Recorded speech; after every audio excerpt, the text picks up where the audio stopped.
অমলকান্তি আমার বন্ধু। স্কুলে আমরা একসঙ্গে পড়তাম। রোজ দেরি করে ক্লাসে আসতো, পড়া পারতো না।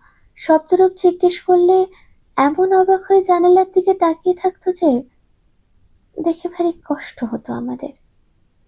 আমরা কেউ মাস্টার হতে চেয়েছিলাম, কেউ ডাক্তার, কেউ উকিল। অমলকান্তি সেসব কিছু হতে চায়নি। সে রোদ্দুর হতে চেয়েছিল, ক্ষান্ত বর্ষণ, কাকডাকা বিকেলের সেই লাজুক রোদ্দুর, জাম আর জামরুলের পাতায় যে নাকি অল্প একটু হাসির মতো লেগে থাকে। আমরা কেউ মাস্টার হয়েছি, কেউ ডাক্তার, কেউ উকিল। অমলকান্তি রোদ্দুর হতে পারেনি। সে এখন অন্ধকার একটা ছাপাখানায় কাজ করে।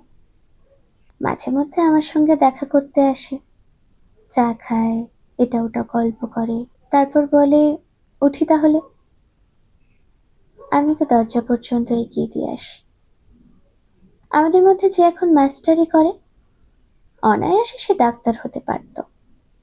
যে ডাক্তার হতে চেয়েছিল, উকিল হলে তার এমন কিছু ক্ষতি হতো না।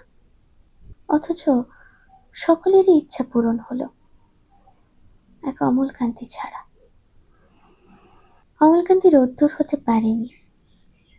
সেই অমলকান্তি রোদ্দুরের কথা ভাবতে ভাবতে ভাবতে ভাবতে যে একদিন শুধু রোদ্দুর হতে চেয়েছিল।